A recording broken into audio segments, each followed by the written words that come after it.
소달구지 위에서 삼매경을 처음 열어보였고 춤추던 광대 바가지 그리의 바람에 걸려있는데 달 밝은 요석궁 봄날의 잠은 어느 길에 사라지고 문 닫힌 분황사에서 허공의 빈 그림자만 돌아보네.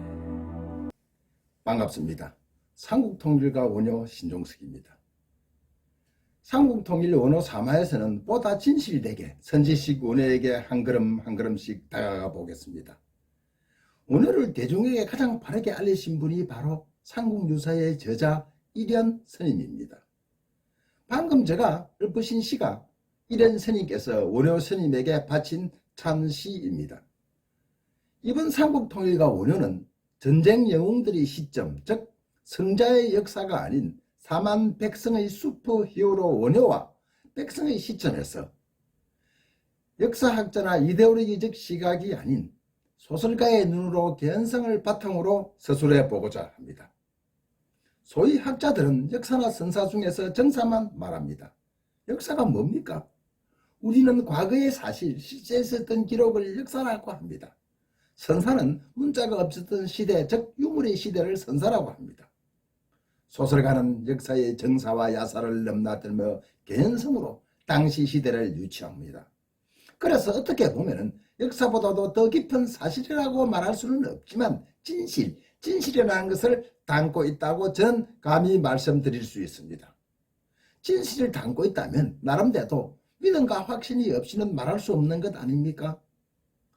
다만 그 표현 방식이 픽션, 즉 소설이라는 장르로 발표한다는 차이입니다. 따라서 역사소설은 어떻게 보면 역사보다도 더 많은 숨은 진실을 담았다고 볼 수 있습니다. 이번 한반도의 삼국통일을 이야기하면서 원효를 결부시키는 사람은 제가 아마 처음일 겁니다. 옛날 지금으로부터 700년 전 원효를 삼국유사에서 일현 스님이 많이 거론하셨고 그 이전에 900년 전 대각국사 어천이 원효를 칭송을 했습니다. 그런데 사실 원효는 우리나라보다 당나라에서 더 많은 칭찬을 받았다고 합니다. 해동원효라고. 원효가 당나라 종남산 태화사에 해동원효 척판구중이라는 판자를 던져 1000명의 대중의 목숨을 구했다는 이야기 혹 들어보셨죠? 이 이야기는 당나라 전설입니다. 여러분 잘 아시다시피 원효는 당나라 유학을 가지 않았습니다. 그런데 당나라에서 왜 원효의 전설을 만들었을까요? 당나라에서 가장 숭상받았던 삼장법사 현장의 인명학의 잘못을 원효가 지적 보완했기 때문입니다.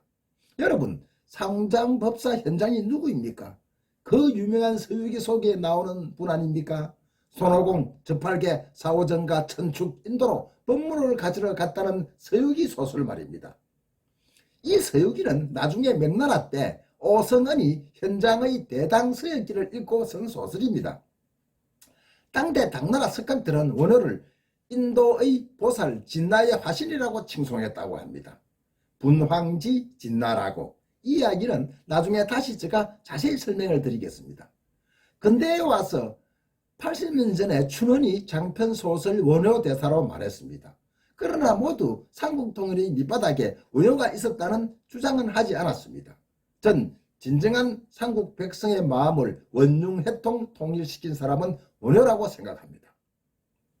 여러분, 제가 1편에서 원효가 김유신을 따라 고구려 전투에 참전했다고 했습니다. 김유신의 원효는 아버지 때부터 가까운 사이였습니다. 원효의 아버지 서리금은 진평왕 50년 김유신의 아버지 서현장군을 따라 고구려 낭비성 전투에서 서현장군을 대신해 전사한 형제 같은 사이였습니다. 아마 고구려 참전은 두 사람에게는 탁월한 선택이었을 겁니다. 당시 신라조정에서는 당나라 지원할 것을 반대했습니다. 왜냐하면 땅태종 이세민과 김춘추의 조약을 깨고 웅진도덕부를 설치로 당이 약속을 지키지 않았으니까요. 또 신라는 백제 부원군과 자전 대결로 많은 국력을 소비하고 있었던 상태였습니다. 백제 구영군과 부원군과 당시 대치하고 있는 상태였습니다. 하지만 김유신은 노구를 이끌고 참전에 선봉을 씁니다. 미래를 내다보는 식견이었습니다. 만약 신라가 김춘추의 약속을 지키지 않고 당을 도우지 않았을 경우 전후 대다원강 이남은 보장받기 어렵다는 것을 알고 있었기 때문이었습니다. 원효의 참전 기록은 나중에 또 따로 제가 말씀드리겠습니다만 원효는 점령군당의 행포를 막고 고구려 유민을 위해서였습니다. 당시 전쟁에서 승리를 하면 약탈과 포로는 일본화된 전리품이었습니다. 원효는 그것을 막고 당과 협상해서 유리한 조건을 위해서 김유신의 책사로 참전했던 것입니다. 기록에 의하면 당나라 장군 이적은 고구려 보장관과 백성 20만을 포로로 잡아갔습니다. 신라는 고구려 유민 7천을 데리고 왔다고 합니다. 당시 642년 대하성 전투에서 676년 나당 전쟁까지 43년간의 긴 전쟁으로 백성의 삶은 피폐하기 짝이 없었습니다. 전쟁의 피해자는 가장 약한 사람들입니다. 전쟁하면 군인들이 싸우다 죽는 것보다도 그 피해는 일반 백성이 고스란히 받습니다. 특히 힘없는 여자와 아이들입니다. 전쟁의 와중에 집집마다 팔다리가 없는 부상자가 넘쳐났습니다. 길거리에 거지들이 넘쳐났습니다. 원효는 불지촌에서 하심으로 거지들에게 불법을 전했습니다. 아무도 돌보지 않는 거지들과 무예춤, 무예가를 부르며 그들에게 나무, 아미, 타불과 나눔을 전파했습니다. 이것이 대중불교의 시초입니다. 이것이 기족불교를 깨고 대중불교의 역사이자 시작입니다. 원효가 거지들에게 모해가 무예물을 추며 설법을 전한 것을 역사도 인정하고 있습니다. 하지만 일부 근성들과 사대주의 학자들이 억불숭유에 따라 파괴라고 말하고 있습니다. 저는 이것을 하심이라고 감히 생각합니다. 나중에 원효와 요숙공주 부분에 들어가서 다시 자세히 설명드리겠습니다. 고구려 백제 신라는 긴 전쟁의 역사였습니다. 단체 신채호는 김유신과 김춘추는 사대주의 매국노라고 말했습니다.